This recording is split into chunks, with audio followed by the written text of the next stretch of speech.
राजनीतिक अर्थव्यवस्था के क्षेत्र में एक पुस्तक एक कालातीत कृति के रूप में खड़ी है। एडम स्मिथ द्वारा द वेल्थ ऑफ नेशंस, मार्च 1776 में प्रकाशित इस प्रभावशाली काम ने अर्थशास्त्र की दुनिया पर एक अमिट छाप छोड़ी है। मैं वरुण रैकोन वापस आपका स्वागत है। द वेल्थ ऑफ नेशंस में स्मिथ की कथा विकल्प उद्देश्यपूर्ण और प्रभावशाली है। तीसरे व्यक्ति के दृष्टिकोण के माध्यम से वह अपने तर्कों को निष्पक्षता और अधिकार के साथ प्रस्तुत करता है, अपने आर्थिक सिद्धांतों को वजन देता है। पठनीयता बढ़ाने के लिए स्मिथ पुस्तक को 5 पुस्तकों में विभाजित करता है। प्रत्येक आर्थिक सिद्धांत और नीति के विभिन्न पहलुओं को संबोधित करता है। यह सावधानीपूर्वक संरचना उनके विचारों को व्यवस्थित करती है और पाठकों को उनकी दृष्टि की जटिलताओं को अधिक आसानी से समझने की अनुमति देती है।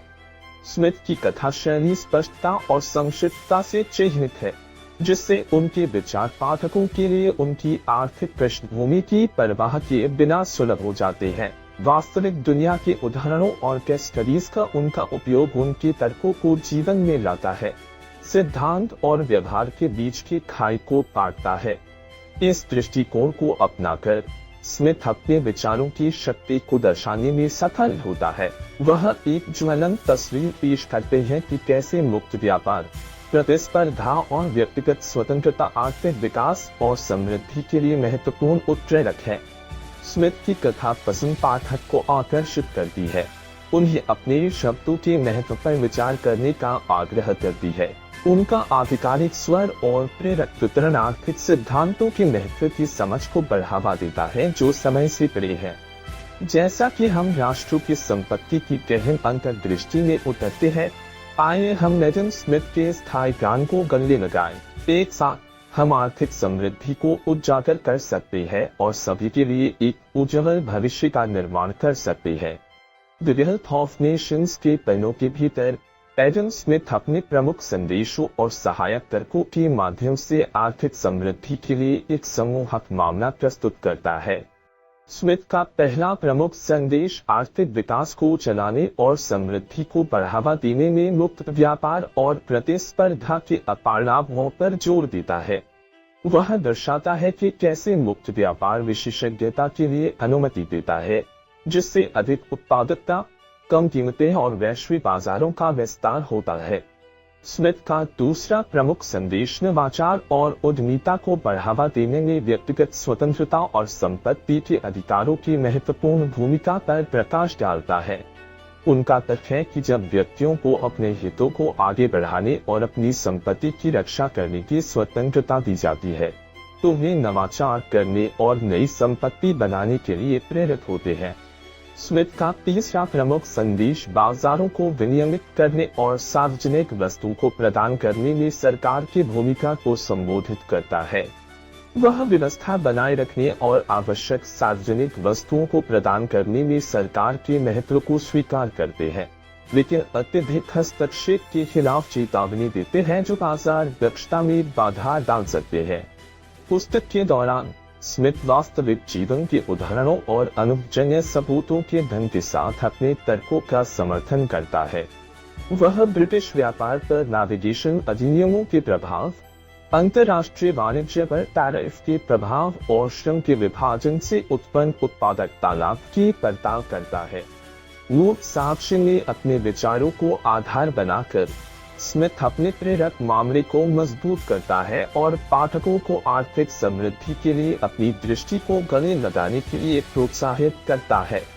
जैसा कि हम राष्ट्रों की संपत्ति की गहराई में उतरते हैं, आइए हम मुक्त व्यापार, व्यक्तिगत स्वतंत्रता और संतुलित शासन की शक्ति को गले लगाएं।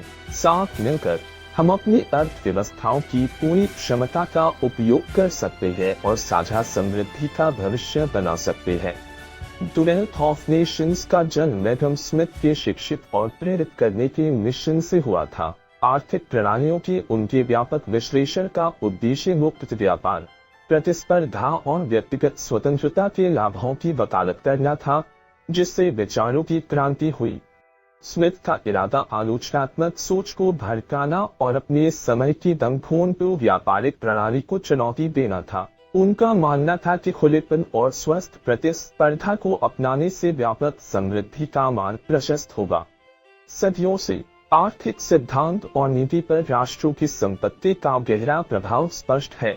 मुक्त व्यापार, प्रतिस्पर्धा और व्यक्तिगत स्वतंत्रता के बारे में स्मिथ के विचार आधुनिक पूंजीवाद के स्तंभ बन रहे हैं, जो दुनिया भर में अर्थशास्त्रियों और नीति निर्माताओं को प्रभावित करते हैं। फिर भी यह स्वीकार करना महत्वपूर्ण है कि स्मिथ के विचार आलोचना और बहस के बिना नहीं रहे हैं। स्वहित और प्रतिस्पर्धा पर जोर देने से उत्पन्न होने वाले संभावित नकारात्मक सामाजिक परिणामों के बारे में चिंताएं उठाई गई है। फिर भी स्मिथ का स्थायी प्रभाव निर्विवाद है। उनके विचार अकादमिक प्रवचन को आकार देना और सार्वजनिक नीति चर्चाओं को सूचित करना जारी रखते हैं। द वेल्थ ऑफ नेशंस अर्थशास्त्र, राजनीति विज्ञान, दर्शन और इतिहास जैसे विभिन्न विषयों से अंतर्दृष्टि और सिद्धांतों को मूल रूप से एकीकृत करता है।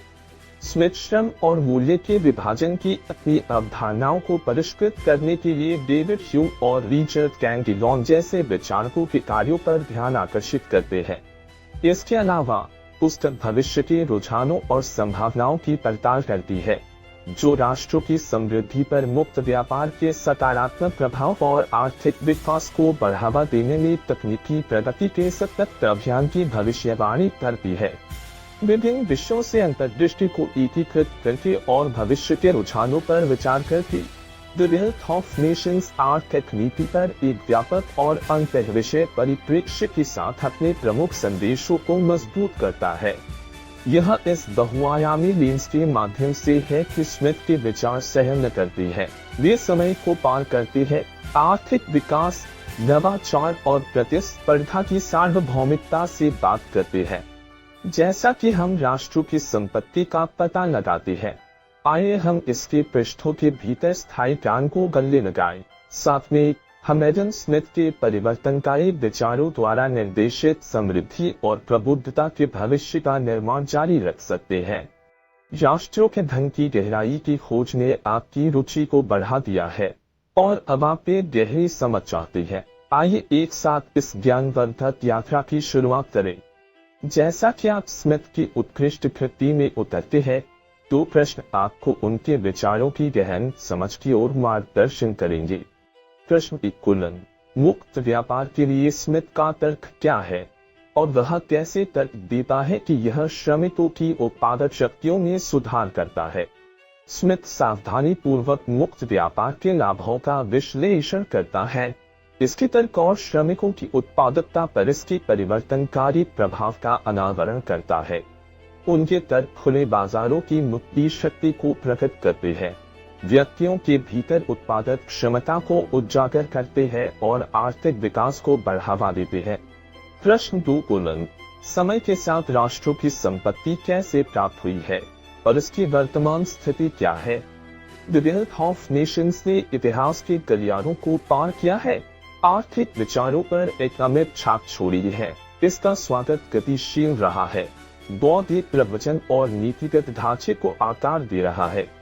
अपने प्रारंभिक प्रकाशन से आज तक पुस्तक आर्थिक सिद्धांत की एक प्रभावशाली आधारशिला के रूप में विकसित हुई है, जो लगातार विद्वानों और नीति निर्माताओं की पीढ़ियों को प्रेरित करती है।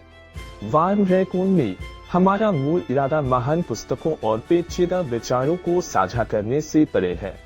हम ज्ञान अधिग्रहण को बढ़ावा देने के लिए भाषा बाधाओं को तोड़ने का लक्ष्य रखते हैं।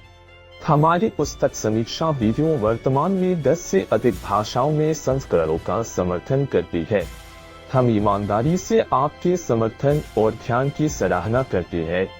यह कोई छोटी उपलब्धि नहीं है और यदि आप हमारी बहुभाषी पुस्तक साझाकरण परियोजना का समर्थन करने में रुचि रखते हैं, तो आप हमारे सभी बहुभाषा चैनलों का अनुसरण कर सकते हैं और यहाँ अपनी मूल्य टिप्पणियाँ और सलाह छोड़ सकते हैं। आप अपने समर्थन के लिए धन्यवाद। हम भविष्य में अपनी भाषा कवरेज और आवाजों का विस्तार करने की उम्मीद करते हैं, जिससे हमें अधिक महान पुस्तकों का पता लगाने और पेचीदा विचारों को साझा करने में सक्षम बनाया जा सके। जैसा कि हम अपनी यात्रा समाप्त करते हैं, उल्लेखनीय पुस्तकों के भविष्य के अन्वेषणों के लिए हमारे चैनल का पालन करना याद रखें। तब तक मैं बेसब्री से हमारे अगले रोमांच का इंतजार कर रहा हूँ।